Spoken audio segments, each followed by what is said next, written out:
That's right. Yeah. And it just so happens that the Olympics 2012 is XXX, so it's the same Olympiad as well. Exactly. It's the what does it be? The 30th Yeah, games, 30th. Summer Yeah, Olympic Games. Yeah, yeah. XXX.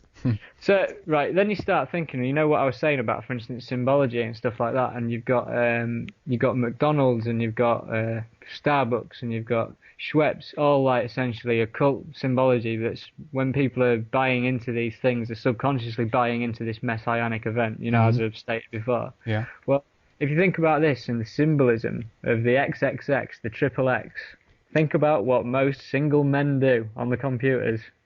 I know it sounds crazy, but, you know, that's powerful energy that's being wasted there. There's life-giving energy, and, like, you know, they're symbolically buying into that triple X stuff. You know what I mean? Yeah, sure. Same as you've got the triple X film with Vin Diesel, in which he's seen as this heroic figure, and everyone went to the cinema and powered the triple X thing. Do you know what I mean? Yeah. Yeah, this shows you how endemic this thing is, and, like, you know, how crafty these things are.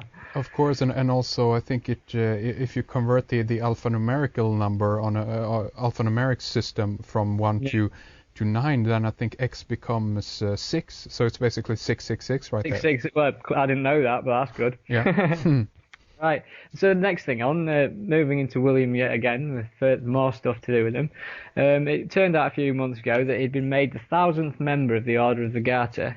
Now, he's actually the 999th member of the Order of the Garter, but they changed it to 1,000 because of someone, you know, not being registered or something on the official log. But as you will know, the Order of the Garter is the parent organisation of Freemasonry. Yeah. Right. So if you think about that situation that we've got there, what are the chances that Prince William, if they hadn't pre-planned this, would happen to be the 1,000th member? I.e., you know, in the chronology of events, it just so happened that he was bang on the 1,000th member. And that's also could be interpreted as the 1,000 points of lights. I don't know if you heard about that. I don't know about that. No, that's new to me. Yeah. Okay, continue. Yeah. Yeah, but do you know what I mean? It's quite a hard coincidence to fall upon that it'd be the 1,000th member in, you know, as it happens. Of course. But then go on further on again. Did you come across the Prince William received his wings news all over Sky News and stuff recently? I don't know if you came across that. Basically, he's been in the RAF, he's been doing his duties, and there's all the RAF symbolism flying everywhere at the moment. They're trying to get everyone into the armed forces by giving everyone a bank holiday for Armed Forces Day, you know what I mean? Let's keep the war going, guys. Yeah. But essentially, with the RAF, he said he received his wings. And if you look at the symbolism of the RAF wings and the RAF, basically, when you don't have your wings, the RAF is, the logo is the RAF in a, a circle of, I can't remember the name for it, a wreath, like a circle wreath. Okay, yeah. So if you imagine that as the Egyptian sun disk for Horus, and then when all of a sudden they say he's got his wings, they put these wings on the RAF sun disk, and it makes it exactly the same as the Horus sun disk with wings. There we go. Huh. So, you know, the fact that they was pushing around the fact that he's got his wings, it was just symbolic for him saying that, you know, he's ascending into this thing, whatever you want to call this thing. Do you know what I mean? Right. But, I mean, here I am again saying that Prince William is, as I said, with the Dan Brown book and the Da Vinci Code and everything that goes with it, they're trying to get the masses to believe that there's a lost bloodline of Jesus Christ, and there might be. But what I'm saying is they're trying to get everyone to accept that. And so when Dan Brown's book, which was a terrible book, written really badly, but obviously interesting story, when everyone from, you know, like your 60-year-old woman who like doesn't get out much to your Benidorm crew or whatever in Spain, when they were all like running around reading this book going on about it, they were all having the seed implanted in their head that there's a lost bloodline to Jesus Christ. Yeah. And you think about the idea of the Priory of Sion.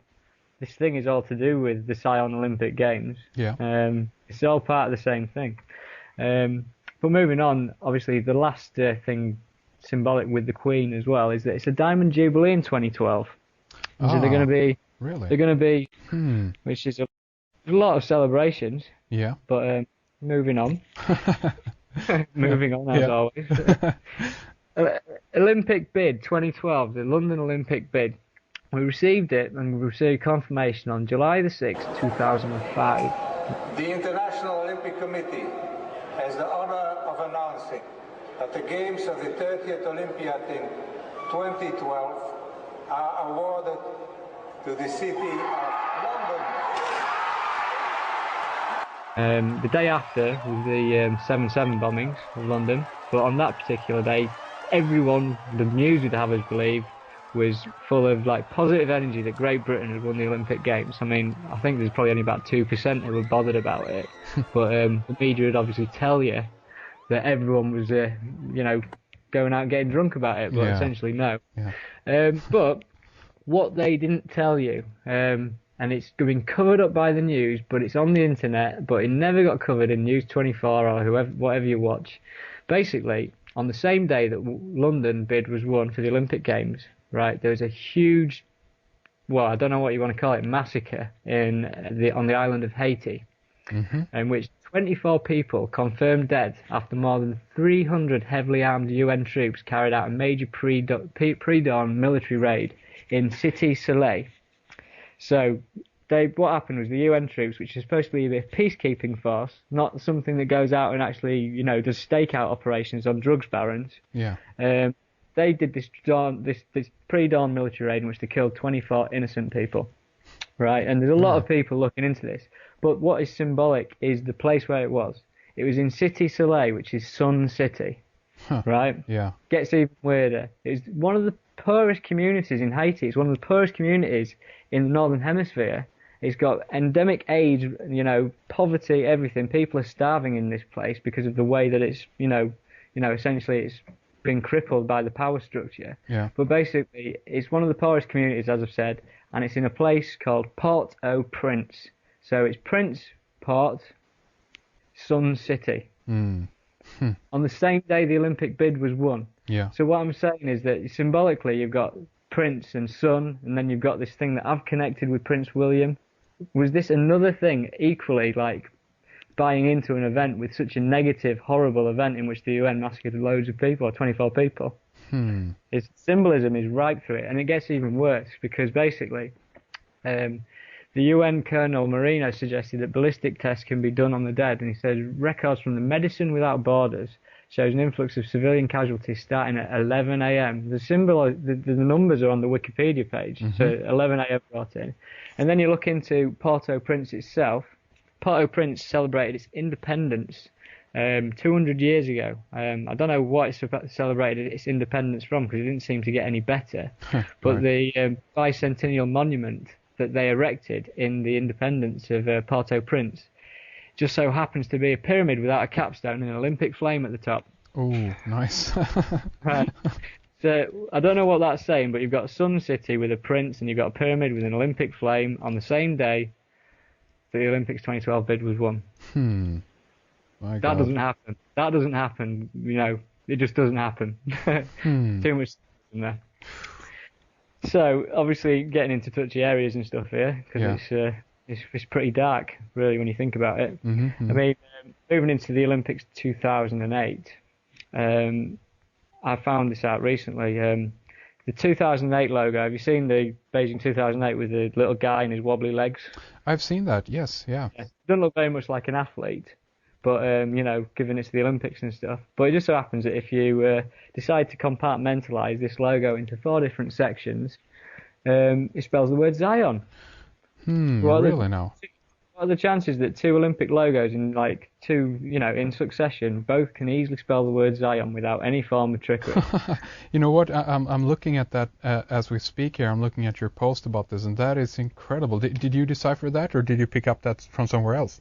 I just deciphered it the other day. Wow. Just having a look at it and just saw it, and I couldn't believe what I was looking at. That's really interesting. I'm going to have this picture up on the website or link up this posting here of the blog so people can take a look at that. And that is really interesting. Wow. Obviously, you've got the slogan, One World, One Dream for the Beijing 2008 Olympics. Doesn't that sound like a New World Order slogan to you? Indeed. Yeah. And so anyhow, this goes on further because there's more symbolism to do with the Olympics 2008. Yeah. Basically, on the 11th of November 2007, so that's 11/11, they released 5 mascots, right, for the Beijing Olympics. And these are weird little mascots that all got pyramid-style hats on. And essentially, each of these mascots correlates to a colour